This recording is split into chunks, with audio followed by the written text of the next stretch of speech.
Mensagem do dia, com o pastor Marcelo Gomes.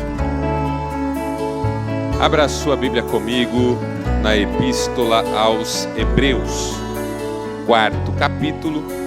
Nós vamos ler os versos 14 a 16.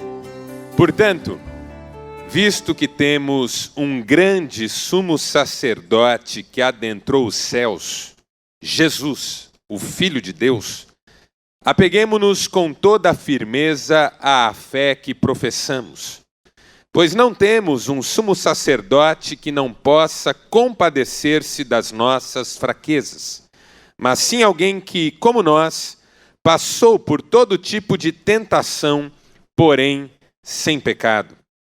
Assim, aproximemo-nos do trono da graça com toda a confiança, a fim de recebermos misericórdia e encontrarmos graça que nos ajude no momento da necessidade.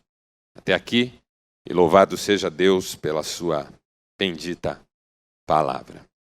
Imagine que você tivesse acesso a uma máquina do tempo que pudesse levar você a qualquer ponto no passado. Que período você escolheria para conhecer? Talvez alguns não iriam muito longe. Talvez alguns iriam para o tempo da sua própria infância. Talvez alguns iriam 100 anos atrás. Talvez você escolhesse um período da Idade Média, não sei. Talvez quisesse ver o nascimento da igreja cristã com os apóstolos, Pedro, Tiago, João, na sequência o apóstolo Paulo. Talvez quisesse ir mais longe, período do rei Davi, quem sabe. Talvez quisesse ver os fatos que marcaram o êxodo do Egito, a saída de Moisés com o povo da escravidão. Talvez quisesse ver os dias de Noé, a construção da arca, a preparação para o dilúvio.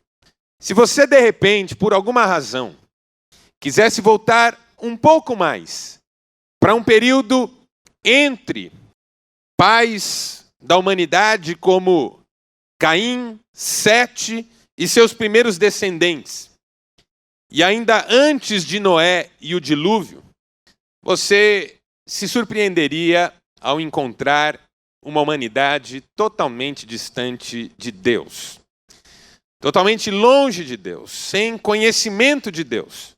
Razões pelas quais o dilúvio finalmente veio.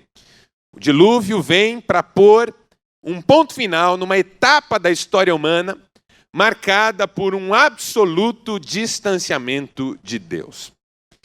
Mas se você gastasse um tempo conhecendo esse período, você ia descobrir uma outra verdade, que embora foi uma época de absoluto distanciamento de Deus, foi também uma época profundamente marcada pelo sentimento religioso.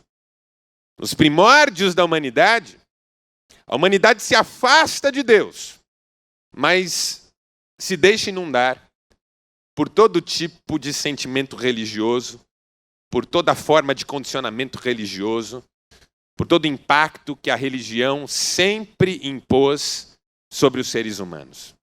Porque os seres humanos sempre tiveram dificuldade de lidar, por exemplo, com as forças naturais. E os antigos pensavam de modo muito simples. Por trás de uma força tão grande quanto a dos raios que cortam os céus numa tempestade, deve haver um ser superior que controle isso.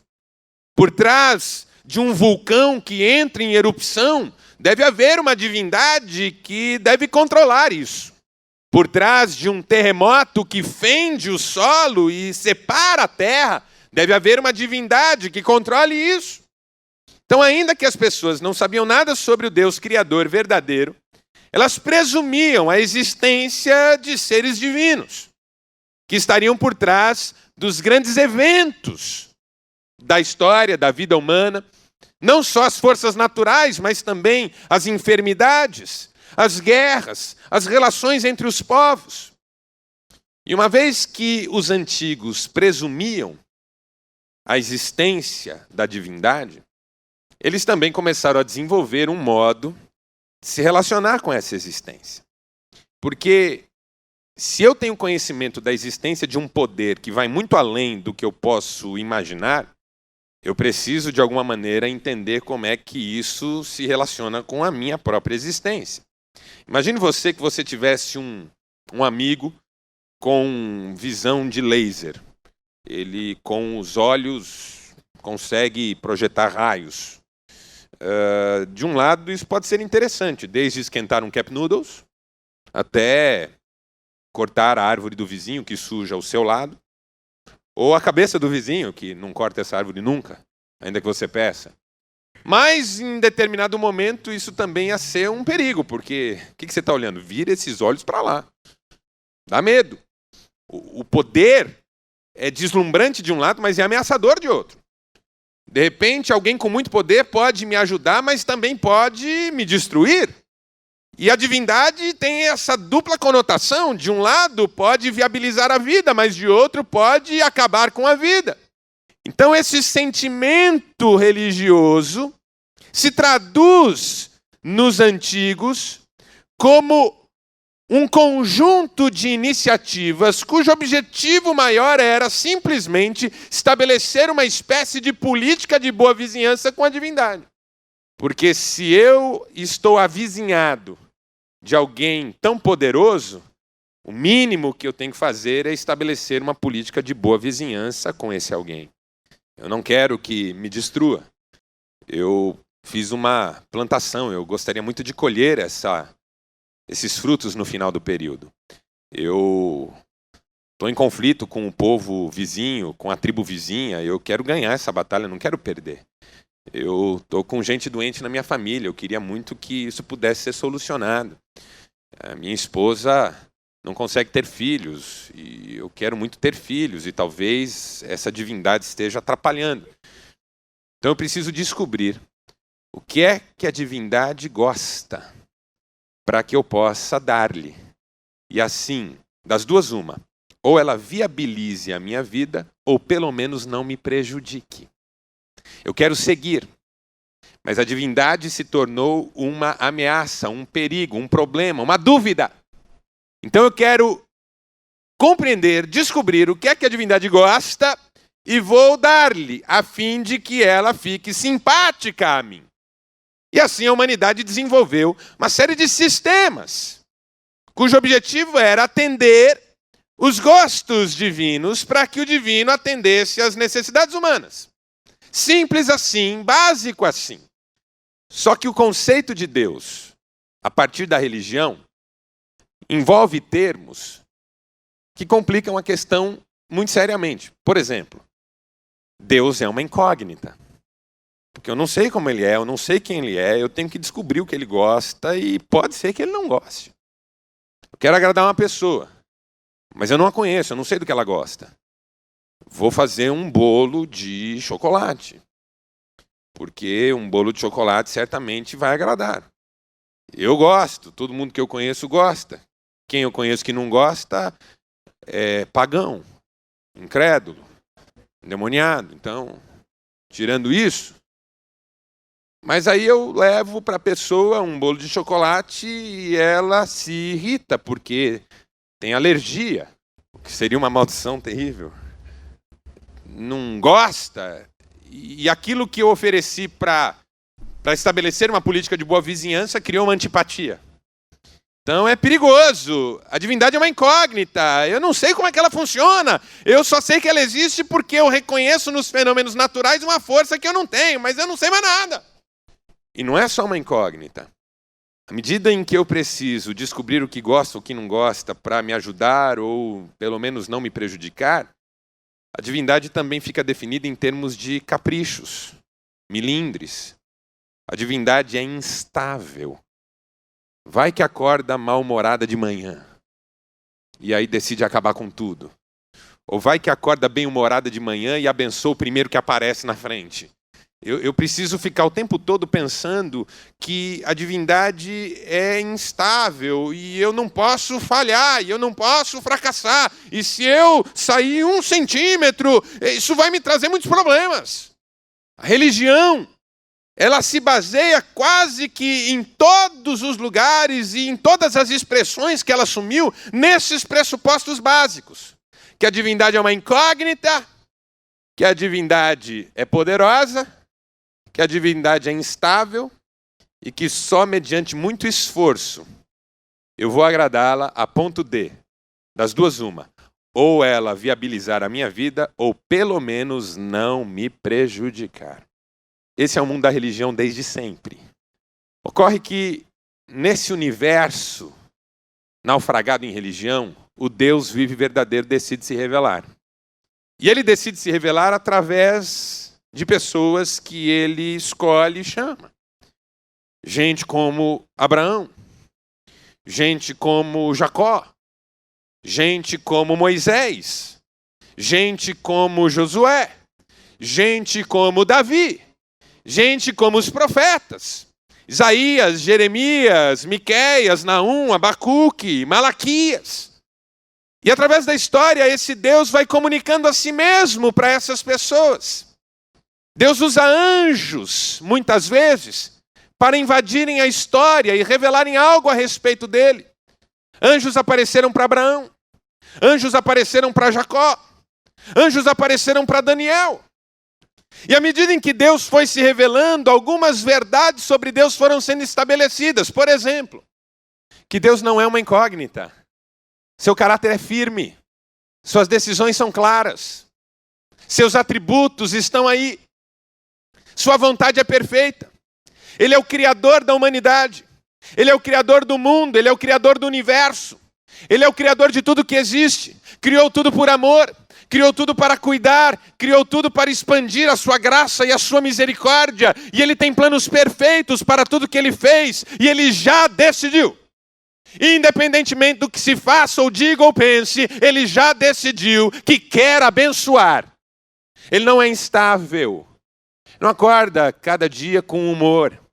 Não é alguém descontrolado, destrambelhado. Ele não tem transtorno bipolar. Ele é imutável. Ele é perfeito. Ele é sempre justo. Ele é bom. Ele é fiel. O apóstolo Paulo vai dizer que ainda que nós sejamos infiéis, ele permanece fiel. Sua palavra não volta atrás e não volta vazia. Seu caráter é santo. O Deus da Bíblia não é definido a partir de termos como capricho, melindres, vontades pontuais, extravagantes, mas em termos de santidade. É um Deus santo. É um Deus que chama a santidade, porque não há outro modo de nos relacionarmos com Ele. E Ele quer se relacionar conosco. E por causa do desejo dele de se relacionar conosco, da santidade dele, que exige que sejamos santos, e do pecado que nos atrapalha nesse projeto, é que ele nos dá o culto, os sacrifícios, as ofertas, tudo aquilo que também tem na religião, mas com outro propósito. Na religião, o culto, a oferta, o sacrifício tem a ver com a necessidade de agradar um Deus caprichoso a fim de que ele viabilize a vida ou pelo menos não a prejudique.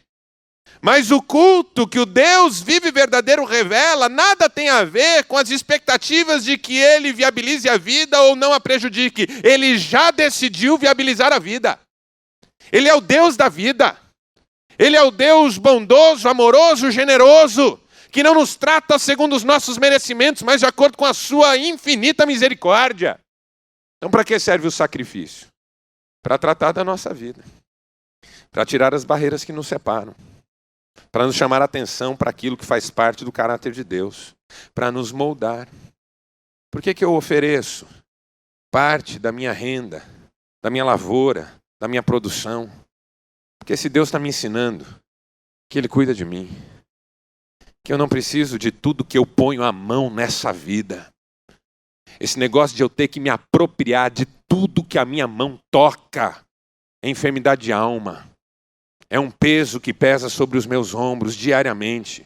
a insegurança que vem de uma alma fragilizada e sem conhecimento de Deus. Eu posso dar do que eu tenho recebido, porque a questão não é o que eu recebi, mas de quem eu recebi, e Ele é fiel para continuar cuidando de mim.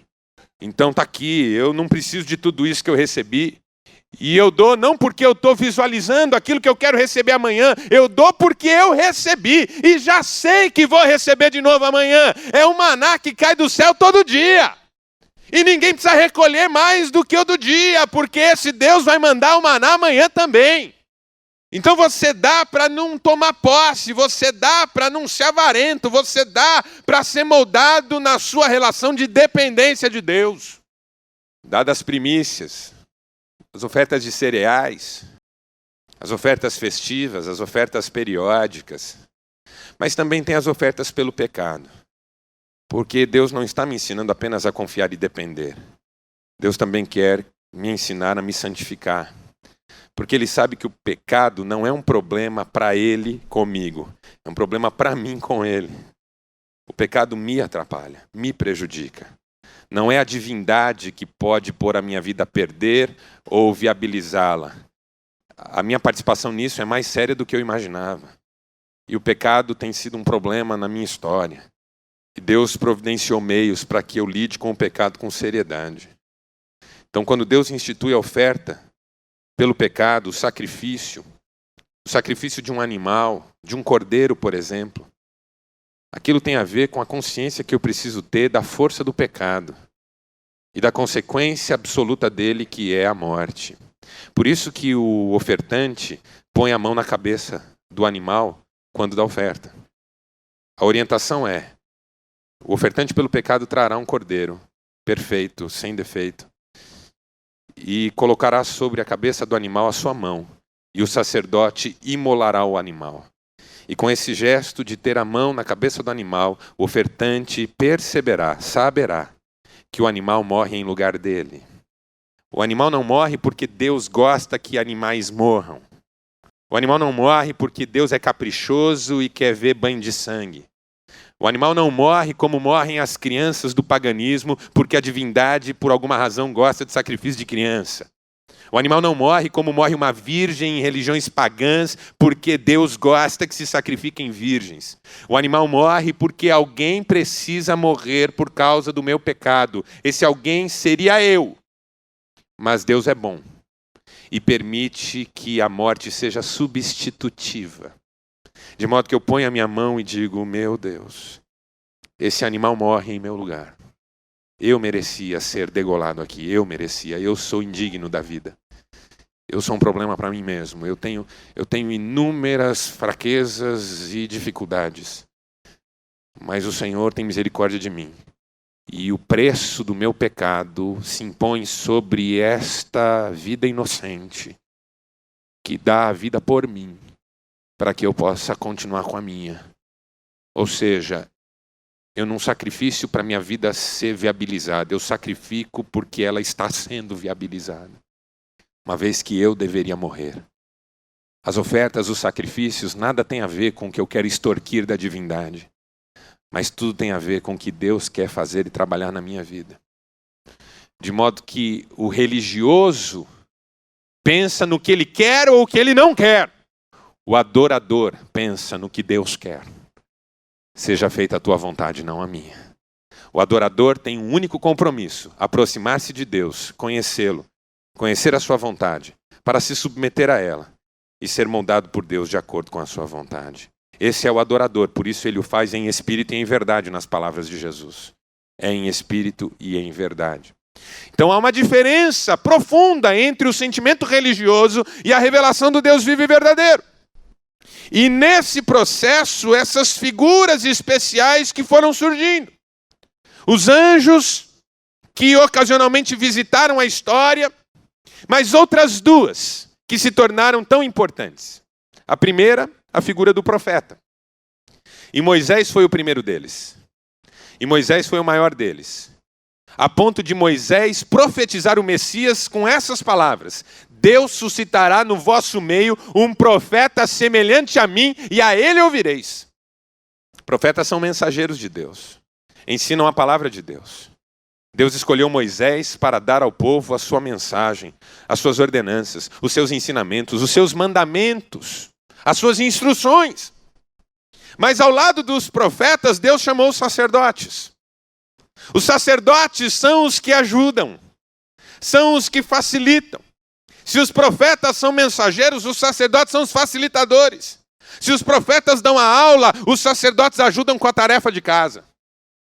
O que o profeta diz é isso que Deus quer. E o sacerdote diz, vem aqui que eu vou ajudar você a fazer o que Deus quer. Deus quer que você ofereça, vem cá que eu vou ajudar você a oferecer.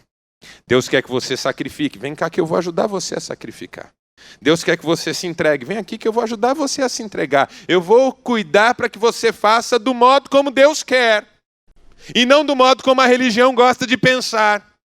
Porque uma coisa é fazer o que Deus quer, outra coisa é fazer o que Deus quer do jeito que Deus quer.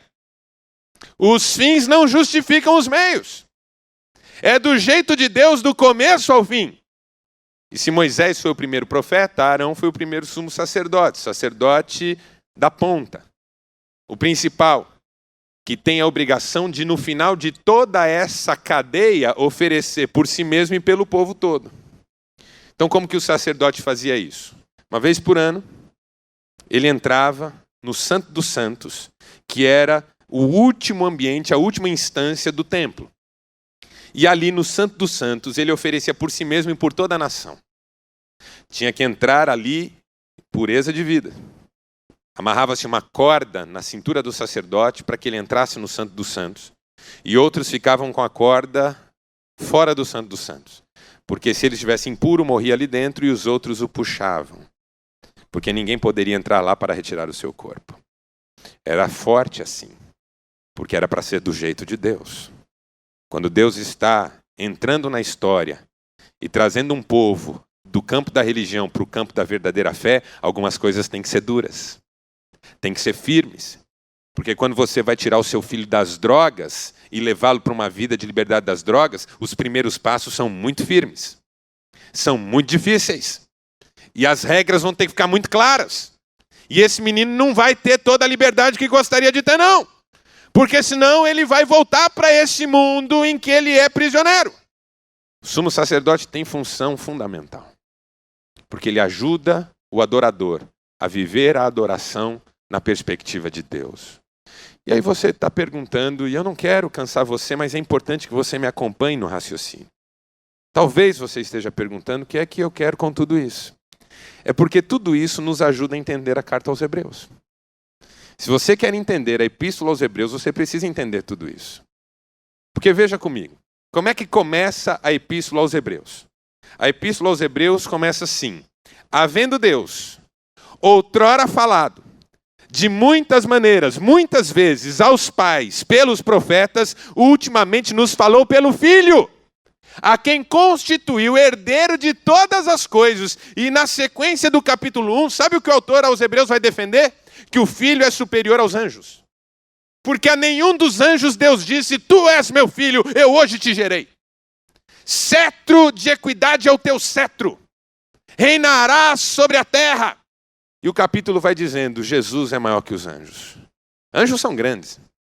Anjos são poderosos. Anjos são responsáveis por destruições como a de Sodoma e Gomorra. Mas Jesus é maior do que os anjos. É superior aos anjos. É muito maior do que todos eles. Quando termina o capítulo 1 e entra o capítulo 2, há uma reviravolta. Porque esse Jesus, que é superior aos anjos, aceitou ser inferior a eles na encarnação. Incrível. Porque sendo superior aos anjos, ele aceitou ser inferior aos anjos para ser igual a nós. Que somos fracos, frágeis, temos tantos problemas. E há um versículo tão lindo nesse 2º capítulo de Hebreus, que diz que Jesus se identificou conosco, e nessa identificação conosco, não se envergonhou de nos chamar seus irmãos. Olha que coisa linda. Jesus não se envergonhou de nos chamar seus irmãos. Porque sendo maior que os anjos, ele aceitou ser menor que os anjos. Para ser parecido conosco. Sentir na pele o que nós sentimos. Ele sentiu na pele o que você sente, ele sentiu na pele o que eu sinto. Ele se inferiorizou Na linguagem do apóstolo Paulo, sendo Deus, não teve por usurpação o ser igual a Deus, mas esvaziou-se a si mesmo e assumiu forma humana. E como homem virou servo, e como servo foi obediente até a morte, morte de cruz. Esse Jesus maior que os anjos agora é menor do que eles, para ser como eu e você, que somos tão pequenos. E assim sentiu na pele o que a gente sente na pele. E pode nos ajudar. Porque só quem sabe o que é passar pelo que eu passo vai me abraçar quando eu estiver passando pelo que eu estiver passando. Quando vem o capítulo 3, esse Jesus que é maior que os anjos e depois aceitou ser menor que os anjos para ser parecido com a gente, é como Moisés. Porque ele tem uma mensagem de Deus para nós. Ele fala de Deus para nós. Mas ele também é maior do que Moisés. Porque ele não apenas fala de Deus para nós, ele é o próprio Deus falando de si mesmo para nós. Como ele disse para o Filipe lá na frente, Filipe, quem me vê a mim, vê o Pai. Então esse Jesus, que é maior que os anjos, que aceitou ser menor que os anjos, é como Moisés, mas é maior do que Moisés. Porque se Moisés é o profeta primeiro, que tem uma mensagem de Deus para dar, Jesus é o profeta definitivo, que tem a mensagem definitiva para dar. Eu sou a palavra que se fez carne. E vimos sua glória, aleluia. Glória como do unigênito do Pai. Aí entra o capítulo 4, onde Jesus continua sendo comparado a Moisés, mas maior do que Moisés. E finalmente, nos versos 14 a 16, é chamado de sumo sacerdote. Sumo sacerdote. Então ele é superior aos anjos, ele é superior a Moisés, e ele é sumo sacerdote definitivo. Porque ele também vem para nos ajudar a entrar na presença de Deus e a viver conforme Deus quer. Mas essa ajuda é diferente. Se você continuar lendo a carta aos Hebreus, capítulo 5, você vai descobrir que o autor aos Hebreus compara Jesus a um sacerdote do Antigo Testamento chamado Melquisedeque. E diz que Jesus é sacerdote da ordem de Melquisedeque. Por quê? Porque Arão inicia uma linhagem de sacerdotes. A tribo de Levi é uma tribo de sacerdotes, levitas, responsáveis pelo templo. Melquisedeque é anterior a Arão. Melquisedeque conheceu Abraão, Abraão conheceu Melquisedeque. Melquisedeque surge na história quando não há Arão, quando não há Levi, quando não há ninguém. Só Abraão. E Abraão dá o dízimo para Melquisedeque. E Abraão toma uma ceia com Melquisedeque, porque eles repartem pão e vinho. E Abraão cultua a Deus na presença de Melquisedeque e chama Melquisedeque de sacerdote do Senhor. O autor aos Hebreus faz o seguinte raciocínio. Melquisedeque não tem nem ascendência nem descendência. Ninguém sabe de onde veio nem para onde foi. Contudo, quando ele aparece, todo mundo sabe quem ele é e ele recebe culto, adoração e facilita o culto, adoração e recebe dízimos. Jesus não é da ordem de Arão, que é uma ordem de linhagem burocrática, oficial, estabelecida. Jesus é da ordem de Melquisedeque, ele está acima de tudo isso. Ele é o sumo sacerdote definitivo. Ele é o sumo sacerdote que chega, faz o que tem que fazer e vai aos céus. Por isso o texto que nós lemos diz, temos um grande sumo sacerdote que adentrou os céus. Então veja que coisa linda, irmãos. Jesus é maior do que os anjos. Jesus é maior do que Moisés. Jesus é maior do que Arão. Jesus é maior do que todo mundo que já passou por essa história. Claro que isso tem os seus problemas, tem os seus riscos. O autor aos Hebreus diz assim, os anjos fizeram anúncios da salvação, mas houve quem não escutasse os anjos. Se quem não escutou anjos recebeu o castigo, o que é que será que espera aqueles que não ouvem o Filho e sua tão grande salvação? Essa é uma pergunta da carta aos Hebreus. A carta aos Hebreus continua dizendo o seguinte, Moisés trouxe a mensagem de Deus, mas houve quem não escutasse Moisés. Gente que pereceu no deserto, não entrou no descanso. Se gente que não escutou Moisés não entrou num descanso físico, quem não escuta o Filho não pode participar do descanso eterno. Então a coisa é séria. Você entende o que eu estou dizendo? A coisa é séria. Porque se o Filho é superior, ele também é digno de uma superior devoção. Se o Filho é superior, ele é digno de uma superior obediência. Se o Filho é superior, ele é digno de uma superior atenção. Mas a advertência em relação ao sumo sacerdote portanto, visto que temos um grande sumo sacerdote que adentrou os céus, Jesus, o Filho de Deus, apeguemo-nos com firmeza a essa fé.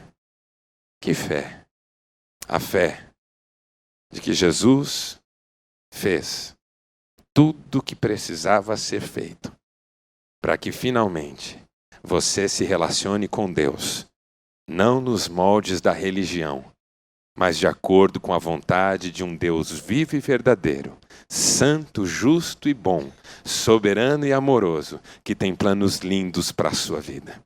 Então, o que eu quero dizer para você nessa noite é que tudo que você precisa é de Jesus. Diga para a pessoa que está ao seu lado, tudo que você precisa é Jesus. Tudo. Tudo que você precisa é de Jesus. Entenderam isso? Porque ele é maior que os anjos. Ah, seria tão legal contar com os anjos. É tão bom saber que o anjo do Senhor acampa-se ao redor dos que o temem e os livra. Anjos são poderosos, eles podem proteger, eles são enviados por Deus como servos e mensageiros e que dão proteção. Mas mais importante do que isso é saber que eu tenho Jesus, que é maior que os anjos. É tão bom ter profetas, mensageiros de Deus, gente que me ajuda com a palavra de Deus, que me ajuda a ouvir Deus, que me ajuda a entender a vontade de Deus. Mas mais do que isso, eu tenho Jesus, que é a palavra de Deus na minha vida, mora em mim, fala comigo, tem planos lindos para mim, aleluia! Tão importante ter pessoas que me ajudem, gente que assumiu o seu sacerdócio, que está disponível para todos os crentes em Jesus, gente que me ajuda a ser crente, gente que me ajuda a adorar a Deus, gente que me ajuda a confiar em Deus, a depender de Deus, a esperar em Deus. Mas acima de tudo eu tenho Jesus, que é o sumo sacerdote, que adentrou os céus. Essa frase, adentrou os céus, é fundamental. Porque o sumo sacerdote no Antigo Testamento adentra o Santo dos Santos no templo físico que finalmente se estabeleceu em Jerusalém. Nós estamos vivendo tempos em que templos estão sendo refeitos. São tempos estranhos. Porque o templo em Jerusalém tinha uma função: viabilizar que as pessoas pudessem levar seus sacrifícios a fim de fazerem expiação pelos seus pecados. Era importante que alguém colocasse a sua mão sobre a cabeça do animal e pensasse consigo mesmo: esse animal está morrendo por minha culpa. E outro morrerá amanhã, e ainda outro depois de amanhã, e assim pelo resto da minha vida, porque eu continuo sendo culpado a cada erro que cometo, a cada queda que protagonizo. Mas agora Jesus é um sumo sacerdote superior que adentrou os céus. O Santo dos Santos que ele visitou não é o do templo em Jerusalém, é o celestial. E uma vez que ele entra, ele rasga o véu. E ele convida a mim e a você para entrarmos também. De modo que esse sumo sacerdote não só me ajuda a sacrificar e oferecer, mas ele se oferece e se sacrifica por mim para que eu possa cruzar essa ponte e entrar direto no Santo dos Santos. Veja, isso tem implicações espirituais que talvez você despreze. Porque você se ajoelha para orar. Você levanta as suas mãos em louvor e adoração. Você se consagra a Deus. E você acha que faz isso num templo como esse. E você acha que faz isso no quarto da sua casa. E você acha que faz isso ao lado de sua cama. E você acha que faz isso ao lado do seu sofá. E você acha que faz isso no seu escritório. Mas toda vez que você chama o nome de Jesus para oferecer a sua vida a Deus, você faz isso dentro do Santo dos Santos. Na presença do Pai. Na sala do trono, aleluia por isso. Eu e você temos acesso ao trono da graça. O texto diz: entrem, usem o acesso ao trono da graça. Usem o acesso ao trono da graça. Vocês são recebidos no trono da graça. Porque Jesus não é um sacrifício que eu preciso renovar constantemente em função da minha insistência em continuar pecando. Jesus pagou o preço de todos os meus pecados. Dos que eu cometi até agora, dos que eu vou cometer pelo resto da minha vida. E daqui a 10.000 anos, se a história continuar, haverá pecadores na face da terra, e eles cometerão seus pecados, e o preço que Jesus pagou cobre o preço dos pecados dessas pessoas. Porque é o Cordeiro de Deus, que não perdoa você do seu pecado pontual, mas como disse João, tira o pecado do mundo. Tira o pecado do mundo. Então agora, eu tenho um sumo sacerdote que não está lá toda vez que eu preciso que um inocente seja morto para eu continuar vivo. Mas eu tenho um sumo sacerdote que morreu de uma vez por todas por mim, para que toda vez que eu precisar falar com Deus, eu possa entrar no Santo dos Santos. E serei bem recebido. E serei bem-vindo.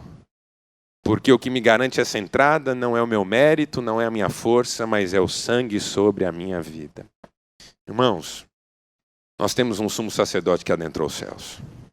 Eu não ponho mais a mão na cabeça do animal, porque eu não preciso mais pensar, puxa, esse animal vai morrer no meu lugar. Eu agora estendo as mãos para os céus e digo, obrigado, Jesus, tu morreste no meu lugar. Ressuscitaste e me deste vida contigo. E agora, o meu pecado não tem mais domínio sobre mim. E ainda que amanhã eu peque outra vez, Jesus já pagou o preço também desse pecado. E eu continuo sendo bem-vindo na sala do trono de Deus. Com confiança. Apeguemos-nos firmes à nossa fé, porque por alguma razão, eu não entendo, mas por alguma razão, até o mundo evangélico está voltando para a religião. Onde Deus quer ser agradado, Ele é caprichoso, Ele é instável, Ele é uma incógnita. E Ele quer o que eu queira oferecer para Ele, para me abençoar, porque caso contrário Ele não me abençoaria. Isso é religião. Porque Jesus adentrou os céus. O apóstolo Paulo diz, vocês já foram abençoados com toda a sorte de bênçãos espirituais nas regiões celestiais em Cristo. Então, contra todo convite a um retorno para uma religião pagã, nós gritamos com plenos pulmões que nós temos Jesus e tudo que nós precisamos é de Jesus. Não precisamos de religião. Não queremos religião. Temos Jesus, o novo e vivo caminho que adentrou os céus e nos chamou para entrar no Santo dos Santos, onde nós somos bem-vindos. Não precisamos amarrar cordas em volta da cintura, porque se fosse para morrermos, já tínhamos morrido. Nossos méritos já garantiram isso desde o primeiro pecado. Mas no sangue de Jesus, nós somos perdoados. No sangue de Jesus, nós somos lavados. A segunda implicação disso é que isso é uma vitória sobre todo o peso da culpa na nossa vida. Eu não sei quantas culpas você carrega. Eu não sei que ressentimentos você tem. Eu não sei quantas mágoas você traz no seu coração. Eu não sei quanta melancolia, quanta nostalgia. Eu não sei se o seu desejo de ter uma máquina do tempo é para voltar na sua infância, na sua adolescência, ou até 5 anos atrás, e refazer algo do que você se arrepende com remorso mortal. Eu não sei. O que eu sei é que você não precisa de nada disso. Jesus já pagou o preço do seu pecado. Jesus morreu para que você não rumine isso mais, amém? Jesus perdoou você. Se dissermos que não temos pecado, somos mentirosos e a verdade não está em nós. Mas se confessarmos os nossos pecados, Ele é fiel e justo para nos perdoar os pecados e nos purificar de toda injustiça. Eu não carrego culpa. Eu não preciso de culpa. Eu errei. Eu sou pecador. A minha natureza é um problema. Mas Jesus morreu no meu lugar. Eu tenho um sumo sacerdote que adentrou os céus. Mas o texto continua dizendo, não só que nós devemos nos apegar à fé, mas que nós devemos entender que temos um sumo sacerdote que foi tentado em tudo que nós também somos tentados, mas não pecou. De modo que Ele pode nos socorrer nas nossas necessidades. Meu Deus, essa é uma outra lição poderosa, impressionante, maravilhosa. Veja, o meu pecado não é um problema para Deus, porque Ele já resolveu esse problema em Cristo. O meu pecado é um problema para mim, porque eu sou o sujeito que me prejudica o tempo todo. Minha vida não está nas mãos de um Deus caprichoso que ora me ajuda, ora me tumultua. A minha vida, e eu me surpreenderia no quanto isso é verdadeiro, acaba deixando de ser aquilo que poderia ser em Deus por causa das minhas recusas. O próprio autor de Hebreus vai dizer lá na frente o seguinte, vamos nos desembaraçar do pecado. Por quê? Porque o pecado é um embaraço. Você podia correr uma corrida e não corre, porque está embaraçado com um negócio que você já devia ter jogado fora. Imagine que você vai participar de uma corrida. Aí botam uma calça jeans em você, botam uma bota em você, para ser mais preciso, botam uma calça e calçam uma bota, que será sempre um mistério. Põem uma blusa de lã e por cima uma jaqueta de couro, e ainda fazem você entrar na água. E aí você sai da água e alguém dá o tiro, começando a corrida. E você tem que ganhar. Com calça jeans molhada, bota molhada, blusa de lã molhada, jaqueta de couro molhada. Você vai correr, entende? Você vai correr. Mas as chances de fazer uma boa corrida são nulas. Porque você tem embaraços, você tem problemas. O autor de Hebreus chama pecado de embaraço. De alguma coisa que prejudica você. O pecado não é alguma coisa que prejudica Deus, como se Deus estivesse vulnerável aos meus pecados a ponto de se ofender com eles. Ele se ofende com o meu pecado porque ele se ofende com o quanto eu me distancio do que ele tem para mim vivendo em pecado. Meu pecado é um auto-boicote. O pecado é um auto-boicote porque com o pecado a gente põe os pés pelas mãos. Com o pecado a gente fere quem a gente ama. Com o pecado a gente vê a nossa família desmoronando e ajuda que ela desmorone mais rápido. Com o pecado a gente mente quando a verdade nos libertaria. Com o pecado a gente vive aprisionado em vícios, opressões, desgraças de todo tipo. Não quer dizer que as provações e lutas deixem de existir quando a gente enfrenta o pecado, mas o pecado também piora o nosso enfrentamento das lutas e das provações. Porque uma coisa é enfrentar a provação na dependência de Deus, outra coisa é enfrentar a provação preso com ansiedade, com ódio no coração, cheio de rancor, brigando com todo mundo e ainda afrontando Deus com uma postura rebelde. Mas aí o autor de Hebreus diz assim, porque Jesus é um sumo sacerdote que adentrou os céus, porque Jesus é maior do que Moisés, porque Jesus é maior do que os anjos, porque Jesus aceitou ser do seu tamanho, porque Jesus conheceu o que você conhece, porque Jesus viveu o que você vive, porque Jesus foi tentado no que você foi tentado e, detalhe, venceu, triunfou, Ele pode ajudar você. Aleluia por isso. Ele pode ajudar você. Ele pode socorrer você. Ele pode fortalecer você. Na luta contra o pecado, Ele pode dar a vitória para você. Ele pode ensinar você o caminho das pedras. Porque Ele descobriu o caminho e Ele trilhou o caminho. Uma coisa é alguém dizer vá por ali, mas nunca foi. Outra coisa é alguém dizer venha por aqui, porque eu já conheço esse caminho. Jesus conhece o caminho da vitória que você precisa hoje. Para se desembaraçar daquilo que atrapalha você. Ele pode socorrer. O que eu vim falar hoje para você é que Deus dá ordens a seus anjos a seu respeito. Mas o que você precisa mesmo é de Jesus. O que eu vim dizer para você hoje aqui é que Deus levanta profetas e servos para ministrarem a palavra dele ao seu coração. Mas o que você precisa mesmo é de Jesus. Eu vim dizer para você hoje aqui que o sacerdócio está disponível e todos somos sacerdotes no reino e ajudamos uns aos outros a nos aproximarmos de Deus. Mas o que eu e você precisamos mesmo é de Jesus. Eu vim dizer para você que o seu pecado já está perdoado. E o que você precisa não é da culpa, nem de sacrifícios que objetivem pagar um preço que você não tem condições de pagar. O que você precisa é de Jesus. Eu vim dizer para você aqui hoje que você não precisa viver como refém da sua culpa. Você precisa de Jesus. Eu vim dizer para você hoje que você não está sozinho, que você não precisa lutar sozinho, que você não precisa se desanimar nessa luta. Eu vim dizer para você aqui hoje que você só precisa de Jesus. E Ele vai ajudar você. E Ele vai ajudar você. E você vai se levantar hoje daqui, cheio da graça de Jesus na sua vida. Porque se o Filho nos libertar, verdadeiramente, aleluia por isso, verdadeiramente seremos livres. Eu posso ouvir um amém para essa palavra? Amém. Nós só precisamos de Jesus. Ele é tudo que nós precisamos. Os Beatles cantaram que tudo que nós precisamos é amor. Eles estavam na pista. Eles estavam na pista. Eles enxergaram um horizonte, mas não conseguiram discernir a luz do sol. Tudo que nós precisamos é de Jesus. Porque Jesus é Deus. E Deus é amor. Feche seus olhos por um instante.